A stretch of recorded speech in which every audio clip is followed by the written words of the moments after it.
So this is the first problem on page 43 is the 5 Olympic runners, and then we've got them doing 2 different shoes. They run with one shoe and then the different one. So what are some improvements that could be made on that? They could have more volunteers from like regular runners and stuff. Okay, good. We could have more than just Olympic runners. I mean, because that's pretty, I guess, biased, you know, in favor of that. All right, what else? Any other thoughts on that? How about they all do one particular kind first and then a different particular kind second? Well, they would get tired from it. Yeah, they could get tired, or they could get warmed up, or I don't know how that works because I'm not a runner. I'm not knowledgeable of runner procedures. Okay, so we need to, what would you say then that we need to fix? Maybe you could have. Switch up the order of the shoes. So run with one of them first, and then some do theirs and then the competitors. Some do the competitors and then theirs. You know, I had also thought maybe make them look the same. Make them look the same. Because maybe some people like the looks of one and will like it better. I don't know if that'll make them run faster. I don't know. That's weird. Okay, so, all right, there's some ideas. Now, who can we generalize these results to? Or can we generalize these results to all runners? No. No, why? Because I'm thinking Olympic runners are what? Yeah, they're not representative of all runners.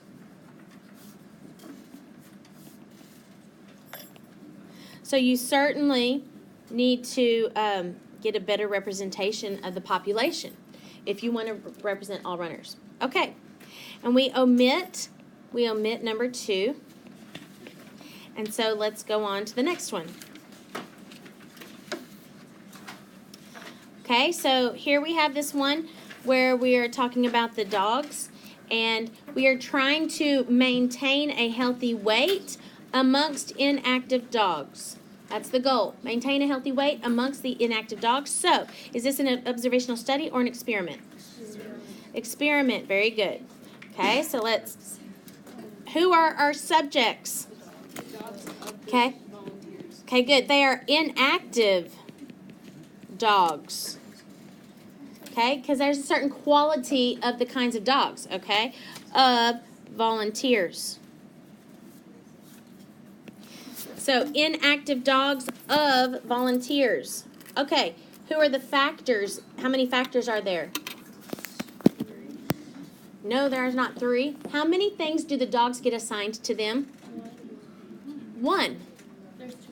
They get one type of thing assigned to them. So there is one factor, it is the food. With how many levels of that type of food? I think there's 2. 2, the new, and they call it up there standard. That's the language they actually use up there. So there are 2 levels, new, that is lower calorie, and then the standard. Okay, so how many treatment groups does that make? 2 treatment groups. Okay, what is the response being measured? Let's look. I'm thinking it's not about weight loss. It's about healthy weight maintenance. So average weight. Yeah, weight change. Okay. We could maybe also say, did they maintain a healthy weight? Yes or no? You know, okay, so what is being measured? We could say healthy weight maintenance.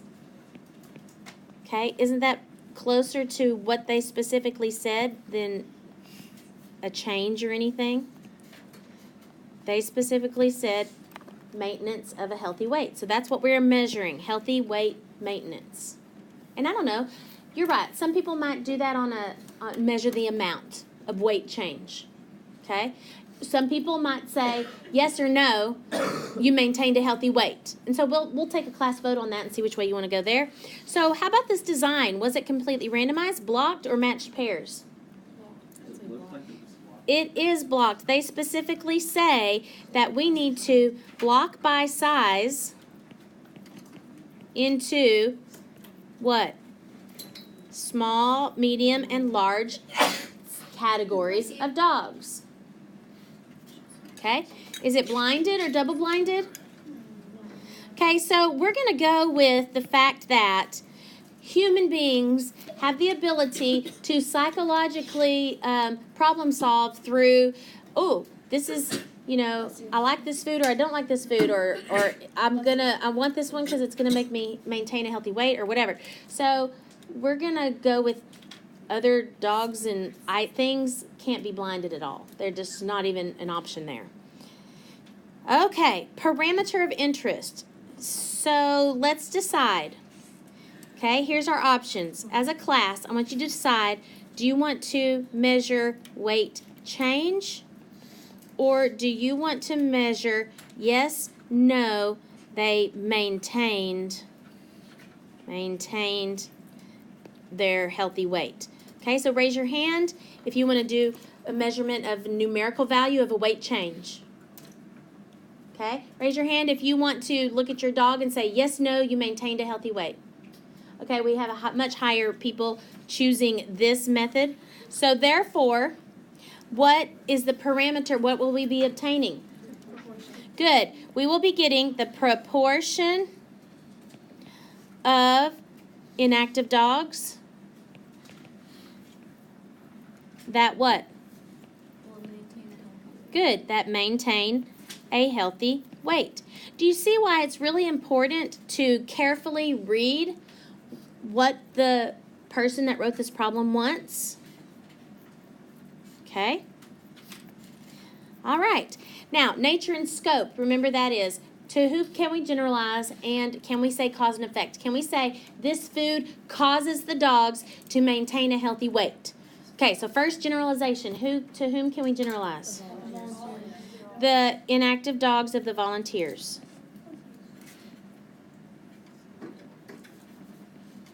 Now, I think later they're going to end up saying inactive dogs of all type of, all owners that are like these volunteers, you know, if they care for their dog and they have a schedule and do whatever. Okay. Can we do cause and effect? What allows us to say, yes, we can do cause and effect or not? If it's an experiment or not.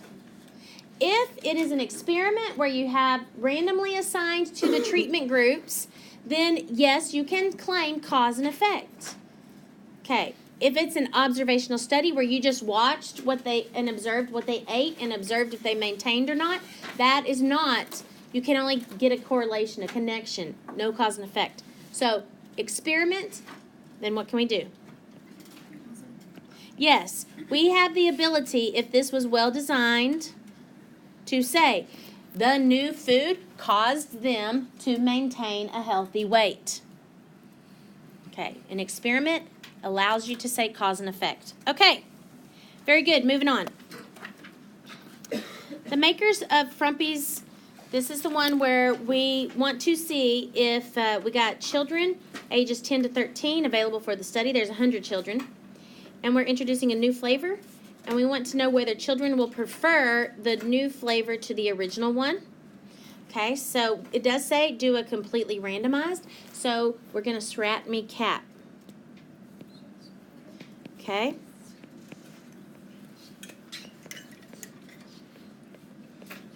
All right, so the S is what? Okay, so we're going to start with 100 children ages 10 to 13. Okay, and then what now? Randomly assign. Okay. Randomly assign them to the treatment groups by putting in a bag, shake well, pull out 50 children to do what? okay, to get new flavor, and then 50 children to get the current flavor. Okay, if you do that, then how can they say which one they like better? Dun, dun, dun. Okay, that's why in the song it says state your treatments very well. You have to use your brain. We cannot just even though I've given you sentence starters and I'm giving you this nice mnemonic device, which I love, addition of this year. We got to think about this treatment thing. I cannot, because I'm talking about which one they prefer. They have to do both. So if that's the case, why am I randomly assigning? What do I need to kind of make sure I account for? Yes. Some of the kids could have never actually tried the cereal. Okay, I don't think that matters. Okay, no. All right. Okay, so when you put the 50 in each group, have them eat the cereal they were assigned. So like the kids with the new one and the kids with the current one. Okay. After however many days, I just picked 3. Okay. After that 3 days, you could have them change flavors. Okay. And have them eat that cereal. Correct. So when they go into one of the treatment groups, what's going to be, like, for example, what's this first treatment group? What do you want to say? The 50 children who will do what? Eat the new cereal, then the current cereal. Do you agree that, okay, for example, and I tried this example first period and it didn't go over so well, so I don't know, maybe you can think of a better one, but say I have sitting in front of me some breakfast and it's pancake with syrup and a glass of orange juice. Okay? So, am I going to like the orange juice differently if I drink it before the syrup I have my pancakes versus if I drink it after I have my pancakes? Yes. So the orange juice is going to taste differently to me because I have had the syrup first or not had the syrup first. So the order matters. Okay? So the order could affect it. So that's why we're trying to control that. All right. So then the other 50 children will do what? Good. Eat current cereal, then the new cereal. Okay, that's a good strat. Kind of threw us for a loop because the fact that me too. This morning, I mindlessly went through this and I wanted to give half of them the new flavor and half of them the current flavor. And then by the end, I was like, oh, wait a second. How do I know which one they like better if they've only had one? Okay? All right. So measure each child's what? What's their response? Measure each child's response to them. What's their response that I'm measuring specifically? Preference. Yep. Preference. Okay, good. So once I get them telling me which cereal they prefer, then what do I compare? Is it going to be an average or a proportion? It is a proportion because they're going to give me, I'm going to have how many like that one better versus how many like that one. So I'm going to get the proportion of children who prefer new to the proportion of children who prefer current. There you go. So the moral to this story is, yes, it's completely randomized, but you still have to use your brain who to prefer current. You cannot mindlessly go through strat me cap. Okay? All right, moving on. So down here in this section, the company suspects that children who watch the cartoon show, it's going to change them. So what do I need to then change for this problem here? So I need to brat me cap because I need to block by what?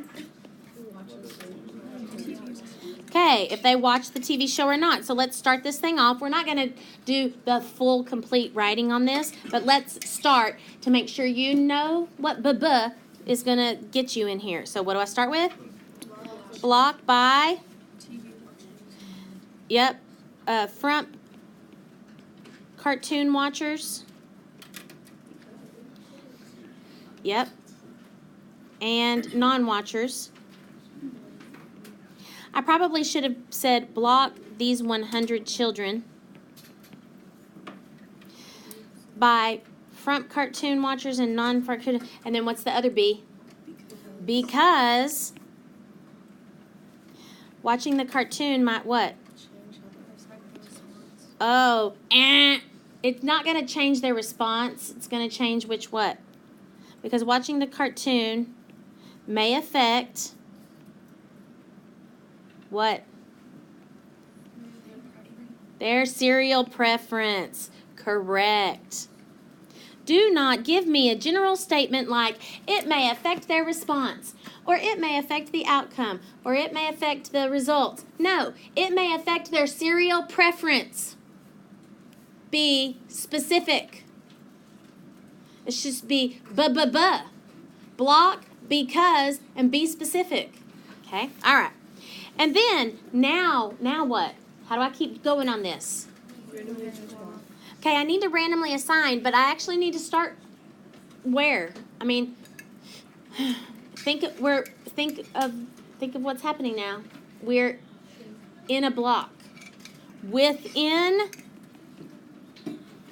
the cartoon watching block,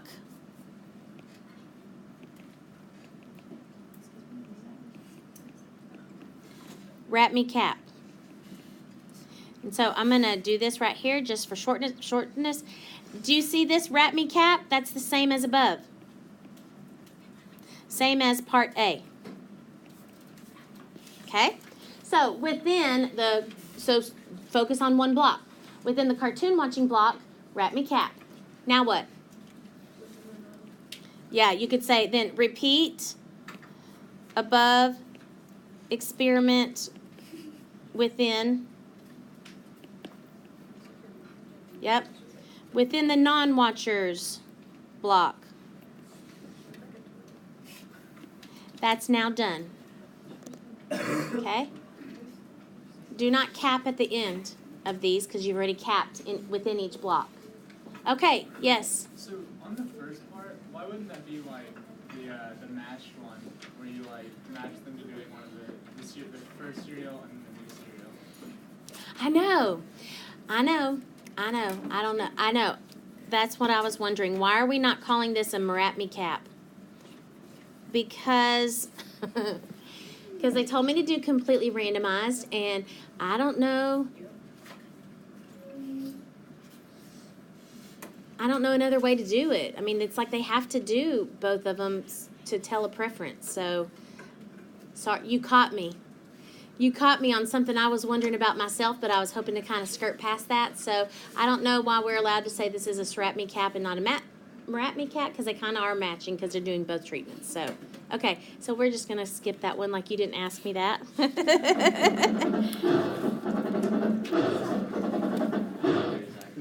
Okay. All right. So, this one is the gas mileage problem where we're wondering about premium and regular. So, what kind of things affect miles per gallon? Yes. Car type, driving habits. Car type, driving habits. What? Pressure, distance, the type of commute, highway versus city. Tons of things. So, because tons of things affect miles per gallon, we definitely need to do what? We need to match. Blocking would mean there's just one thing that affects miles per gallon, and I'm going to block by type of car only. Matching means there's lots of things that affect miles per gallon, so I'm going to match them up. Okay, so we're going to wrap me cap. Now, here's my next question. Are the matched pairs two people that are alike? Or do you want your two options are make a pair of twins that drive and do all those things the same, or make each person his own block? Those are your two options for a matched pair. Which one you want to do? Each person. I'm going to make each person be his own block. So that me, myself, and I who drives like only me, myself, and I will do premium. And then I'm going to do regular, and I'll compare that. All right. So that means my first sentence, unfortunately, doesn't actually start with an M. It has M in it, but I'm going to say each driver is his or her own matched pair and will complete both gasoline types.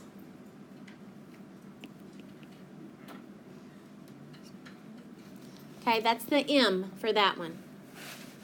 If you are your own matched pair, then you write that up. Yes? Would it matter if all the cars were different types of cars? Because I put that into consideration, like they all have to be the same type of car for the Oh, okay. experiment. So somebody said make everybody have the same type of car.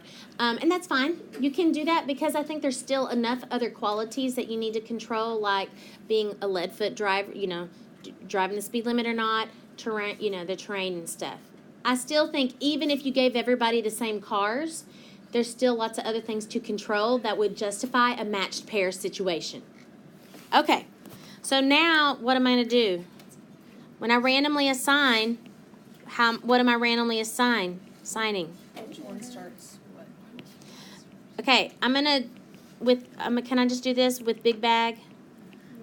Okay, because we're at the point where we're shortcutting stuff for the sake of we got it by now. Okay, randomly assign with a big bag half of the drivers to what? Starts first. Yes, drive with a gallon of premium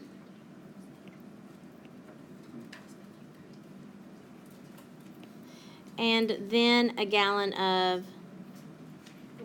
regular.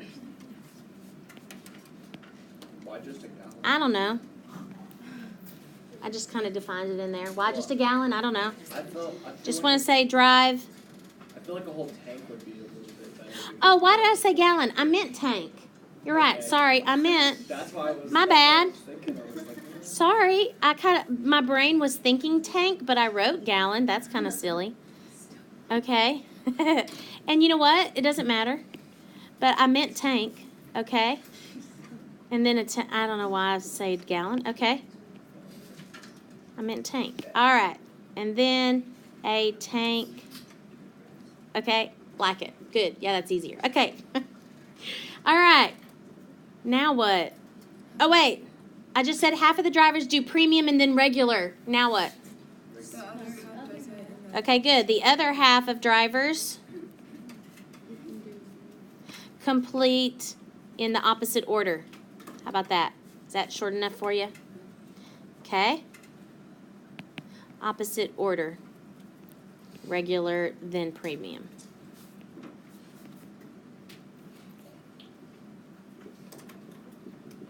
Okay, now, there's been first period we had some issues on this last part, so I do actually want to go through it. What are we going to measure? So think of you yourself just did a gallon of premium and then a gallon of regular. What am I going to measure from you? What? For each separate groups or what? I'm going to measure your miles per gallon for premium and your miles per gallon for regular and what? Just see which one's bigger or something? Or better? Or do you want to measure the difference between them? Okay. I don't know. Let's just go ahead because there is an issue that we're going to talk about all next semester that I can make this experiment better with about how we do a matched pairs. But for simplicity's sake, we're just going to say measure each subject's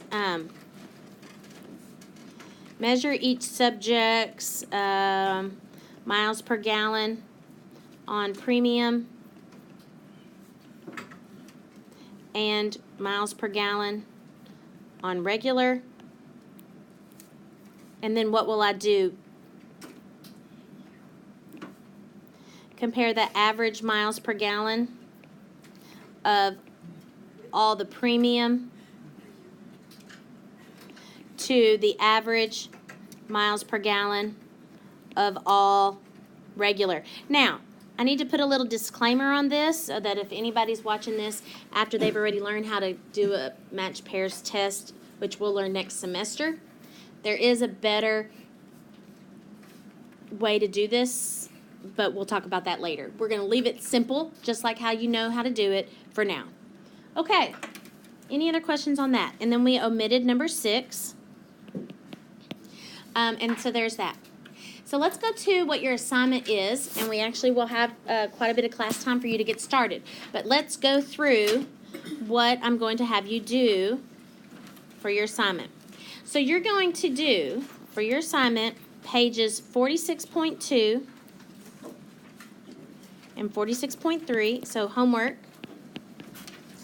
is going to be, I know that's weird that they're numbered that way, 46.2 through 48. That's 4 pages, of which you might get 2 of them done in class, but we're going to talk about them all first before I let you free to do it. Okay, here we go. Okay, so all it is practicing designs. So here's this first one. Will listening to a Mozart piano sonata make you smarter? 125 college students are available to participate in an experiment. Students are to be given a spatial reasoning section of a standard IQ test, and the IQ improvement will be measured. You should focus in on that. That's an important information because you gotta, as you're reading, knowing what you're measuring is important to understand the design. IQ improvement will be measured. After students listen to the Mozart for 10 minutes or simply sit quietly. Draw a completely randomized experimental design and then write a paragraph. I'm not going to require that you draw the diagram. I'm not going to require that you draw the diagram, but I am going to, of course, have you write the paragraph. You do not have to draw the diagram on all of this assignment. Okay, so talk to me. What do you think is happening in this experiment? What do you think is a good design for this? You're going to split up 125 college students and have half of them listen to Mozart and then half of them sit quietly and then take an IQ test? Or what? You think that's good? Any potential problems with that? What? Aren't people like a whole heck of a lot different from each other? Okay.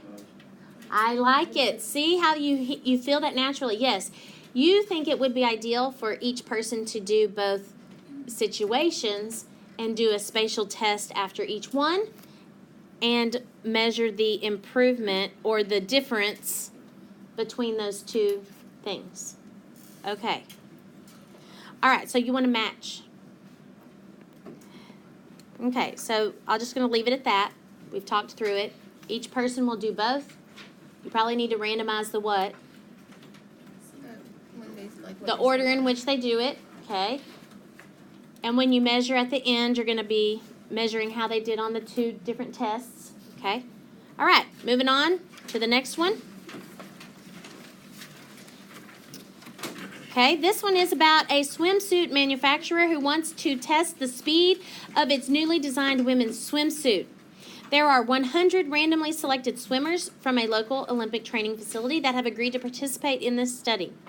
The manufacturer thinks that swimmers who swim a backstroke may experience different results than the swimmers that swim a forward stroke. You do not have to draw the diagram. But, so, design an experiment that attempts to control the confounding variable of type of stroke. Ideas. What does it sound like you naturally need to do on this? Block first by the type of stroke and then do your experiment. Good. Moving on. Okay, so this is the warm-up that will then go over these things. So you're doing this today also. You're doing 4 pages. There's basically 4 problems. See this first one right here? this,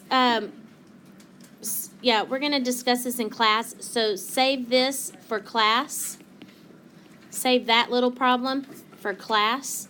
But the other ones you can still do. You can still do part A, B, and C. Okay, what kind of study is this? Observational or experiment. And then see down here, number 2, you're just reading a situation and defining who the subjects are, the explanatory variables. Okay, you've done all those things before. And so then we've got one last one to discuss. So let's take a look at this page 48.